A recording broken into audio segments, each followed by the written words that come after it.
So we often hear about NFL players who have gone bankrupt or that are embroiled in controversy and adversity. What we don't often hear are the extreme obstacles and roadblocks that pro athletes have to overcome for even a chance to play in a pro sport, and then to preserve and maintain success once they've left their playing career behind. Today I'm excited to speak with Anthony Chucks, who played linebacker for the Washington Redskins, Tampa Bay Buccaneers, and the Pittsburgh Steelers. He has a remarkable backstory and has realized post-NFL success thanks to a concept he developed called Trust Your Hustle. So with that, I want to say hi to Anthony, who's on the line. So thanks for connecting with the Sports Watchdog. Hey, how you doing? Thank you for having me on. I appreciate it. Yeah, no problem. Thanks for joining us today. So first, I know you grew up with really extreme challenges, including being physically abused while in the foster care system. Can you give us a sense of your history on the whole, maybe an overview of the various challenges that presented in your life and that you had to push through to even get to the NFL? Yeah, I mean, life is kind of this funny thing. Life, I say, is what happens between your plans. So I had a lot of setbacks early on, and at this point, I have a little more strength. So as life still kind of tries to knock us all down, I still have ways to push past. But the biggest thing for me was at 3 years old, my first memory is being put into foster care. And being in that situation, I did experience a lot of like bad things, from torture and starvation, beatings, and a lot of just kind of gruesome things that I experienced as a kid up until probably the age of like 8 years old. But at some point in time, I fell into a bad place internally, emotionally. I didn't trust people, didn't like people. I was kind of a really angry person. And it got to a point where at about 14 years old, I got to do something which was unique to me, but so special, like in a way that I couldn't comprehend, that other people took advantage of it. For me, it was football. I love the fact that I could run and hit people, which actually helped a lot. I didn't mind doing that too much. But life was kind of thing where it was not set up for me to be successful from the get-go at all. Yeah, I can't even imagine. That must have been honestly horrible. I mean, any one of those things would be difficult enough, but dealing with so much makes your success that much more impressive. So once you reached the NFL, the challenges didn't stop. You were cut twice before ending your career due to injury, after which you opened a gym that had its own share of challenges. So what really motivated you to just keep plugging away and not give up? You know what, I had this decision I made when I was 15 after having some weird things in life happen. I was about to give up on football, and I was failing in classes, and nothing was going well. And I had made this decision. I just wanted to be great.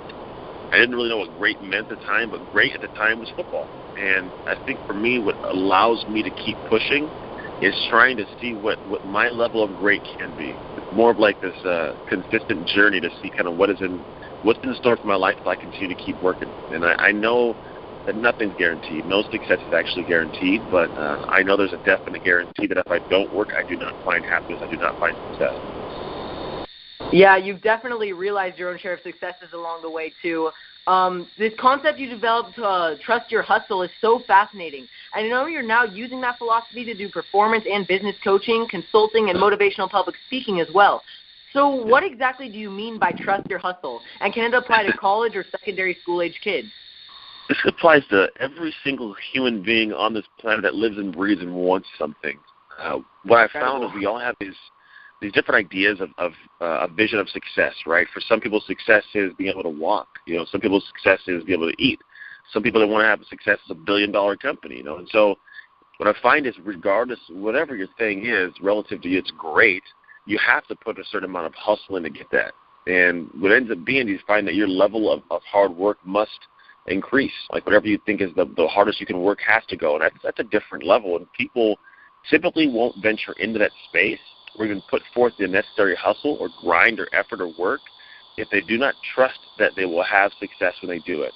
And Trust Your Hustle kind of came out of what I learned when I was a kid, which was if I could work, I could find success. Because I sucked my first 2 years of football, and I was about to give it up. And then I really figured out that this one mindset of I want to be great will make me work, and it made me work. And after I worked, I was able to get a college football scholarship. I went and played the NFL, opened businesses, became a consultant and a speaker, all these different things that took place in my life. But every single one of them came on the backside of me hustling. And it was because of my trust and my abilities I was able to keep pushing. So Trust Your Hustle is this concept that it's a verb and it's also an emotion, right? It's a duality. You have to trust your hustle. As a verb, you have to do this. But then when you're hustling, like you also have to just trust your hustle. Like it's something you're doing, which is more of a reminder of the things you've done in your past that have had success that allow you to know you can actually trust in yourself to move forward and chase whatever dream you want.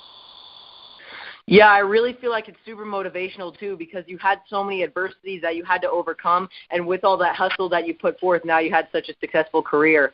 On that note, do you feel the adversities you faced actually helped shape the success you've experienced in your career, both in and out of the NFL?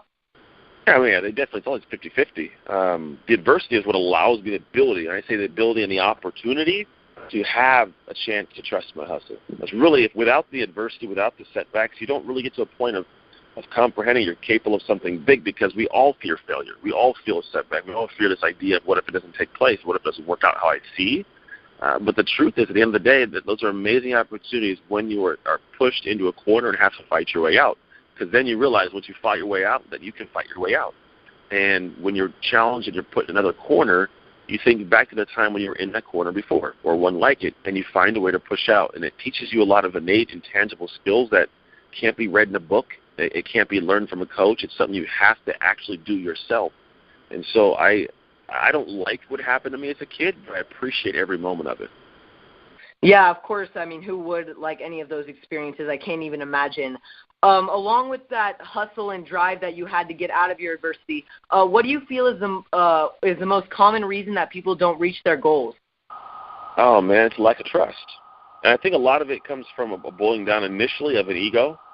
So trust is this thing where you have to develop it, but you can't develop it until you put yourself in situations to actually have to use that muscle. And most of us won't do it because our ego won't allow us to. And the ego is the thing that says, oh, I don't need to do that, or I'm too smart for that, or I already know these things. When reality is that's just protecting the ability for you to potentially be wrong, right? You're protecting yourself from possibly not knowing something or possibly looking bad, and because of that, you don't put yourself out there. You don't chase these different ideas and dreams, and so you never get a chance to actually trust yourself. So I believe a lot of our egos get in the way in ways that they shouldn't without us even knowing. There are amazing blind spots we all have. A lot of us are unaware that we're unaware, but once you get more aware, you can put yourself in a better position to actually do something that allows you to have success, to build up your trust in yourself. Yeah, that's a really good point. I really tend to agree. I feel like people need to inspire themselves and get out of that adversity that we talked about earlier. Thinking back and knowing what the future holds for yourself now, what would you go back and tell your 16-year-old self? Oh, man, that's a good question. 16-year-old self. Man, I'd probably tell them that it's going to be okay. I mean, that's kind of thing. Like, I think we all want that hope. You know what? Honestly, I would have just said, keep going. That's it. Just to get a little extra kick, because I don't want to know what my future holds. I don't think I like the idea of knowing every moment how it's going to turn out and how it's going to be, because then it takes away from the joy of me figuring it out, even the failure. So my 16-year-old self, I just say, hey, keep going. That's it. Like with like a twinkle in my eye and like a kind of like a hopeful look, I would have said that. Yeah, that's a really great point, especially because I really feel like you need to just believe in your future. Keep on pushing to gain success like you have obviously achieved in your life. On that note, what do you feel was your greatest sacrifice on the road to success? Oh, man, greatest sacrifice? I think my greatest sacrifice was probably my pride.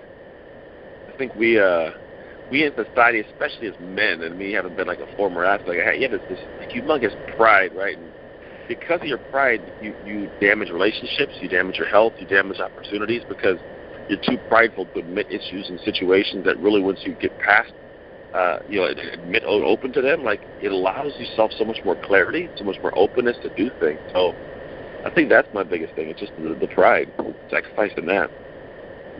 Yeah, the mental game is really so important for athletes and business entrepreneurs such as yourself. And, I mean, mistakes are usually part of any endeavor. On that note, also, what do you think is the biggest mistake that you made along the way? And what lasting positive or negative impact did that have on you? The biggest mistake, I would say, is when I first started my gym business, I got really immersed in. I was young. I was 25, and I first opened my gym, married, had a kid, ended up having 2 more kids, and I neglected my family, not intentionally. My sheer intention was to be a supportive and a very, giving father and be able to actually support the family. And in doing so, I pulled myself too far away from really what was important in my life.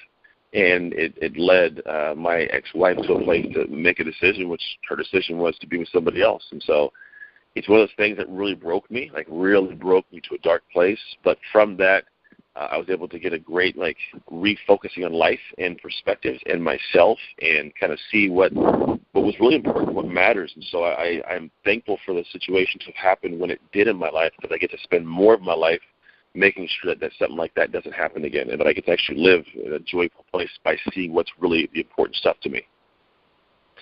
Yeah, I mean, a lot of people go through the negatives, and you really have to go through the negatives to get to the positive points in life, which you really have gotten to.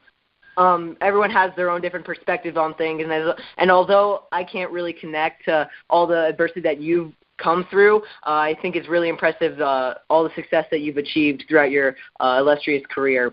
And so, is there anything else that you'd like to leave with the audience? Oh, man, just enjoy life. I think we take things too serious sometimes. I would say that at the end of the day, the way that you will feel about your life is from the way that you see your life. We all of us have these filters that we're looking through. And what we don't comprehend is when you're having a bad day or you feel bad, or you always have like a dark cloud, it's because some part of what you're giving out to the world is dark.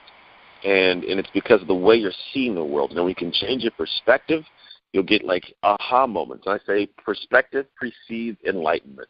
So if you can change your perspective, you get these new views of how the world works. You get some aha moments, and it allows whatever you have coming back in to not be that negative stuff that makes you feel dark, but it's the stuff that makes you feel alive and happy. And a lot of it starts boiling down to like gratitude. Like, what are we grateful for? What are you thankful for? And it sounds really philosophical and lovey-dovey, and it is and it isn't at the same time. Like, yeah. Really, the way that you see the world is the way you will feel and experience your world. Yeah, that was all really great advice that we can all really take to heart. It was great information, and it was really wonderful, the work that you're doing to help everyone with the Trust Your Hustle campaign. It's really admirable. So where can people connect with you online and on social media? Let's go to anthonytrucks.com. Straightforward. All right, that's awesome. www.anthonytrucks.com. It was great having you, Anthony. Thanks again for all the great information and inspiration. And, of course, anyone who wants to connect with me, the Sports Watchdog, on Twitter, can do so at Sports Watchdog. So until next time, keep your eye on the ball.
Okay.